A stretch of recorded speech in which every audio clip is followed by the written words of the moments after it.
My name is K.F. Cheng. I am a graduate of 2012. Thanks to Professor Tsui who invited me to share my experience at PLE&N, I took this opportunity to review my own knowledge process and analyze my PLE&N structure.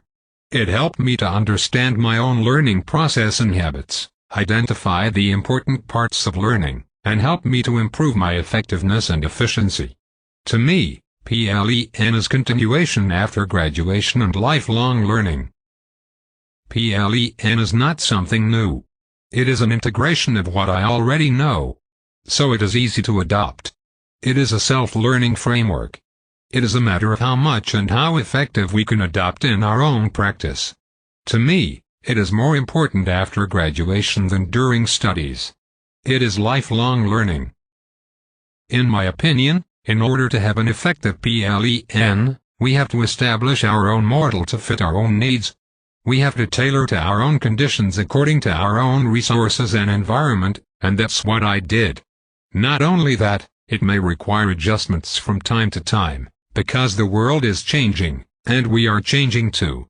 So I think everybody should have his own unique model of PLE&N, tailored to his own personal fit.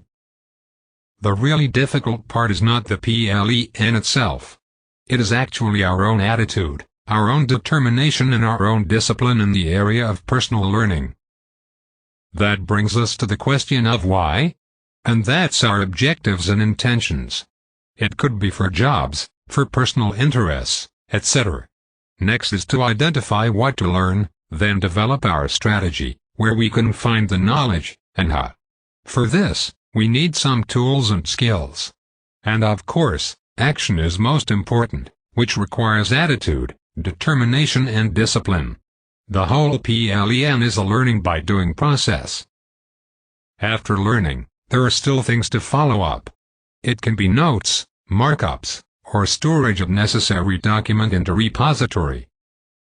The following is my PLE&N map. There are a lot of knowledge we can find from the internet, including online courses and all we can search on the web. There are also books, magazines, library, papers, and these are hard copies. To me they are just another format, which is the print format, and is no much difference from digital. My strategy of learning is to follow where the contents go. There are also people who specialize in different areas. They are excellent targets to learn more in depth. In the online world, they appear in social networks, blogs, online meetings, or Biner, etc.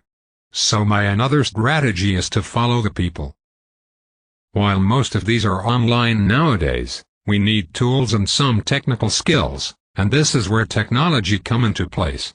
This can include different hardware, like PC, Mac, tablets, etc., or different types of software, apps, or tools. A lot of these tools are free, but we need to know how to use them effectively. Finally, different people has different habits, different environment, different preferences, different time constraints, different needs. Therefore we have to develop the right process to fit ourselves. All these are for online or codified knowledge. Apart from that, I also have face-to-face. That includes our formal education, like my study in PLE. Like professional organizations, where the professionals go. There are also activities like seminars, workshops and gatherings, and they are great learning opportunities too. Networking is also part of face-to-face learning. While we have the opportunities to meet people, we'll have the opportunity to learn too. This includes gathering where people of similar interests meet together. COP is one of them. Where people meet, where there are water coolers. It is a matter of how we grab the right timing and opportunity. Finally, it is self-learning, something I consider very important, perhaps most important. First, learning by doing, and in my opinion this is very important. It helps me to know more, deeper, and better than others, more in depth into a subject with more insights and feelings. Perhaps this is where a subject matter expert should achieve as minimum. Finally, the last one, thinking.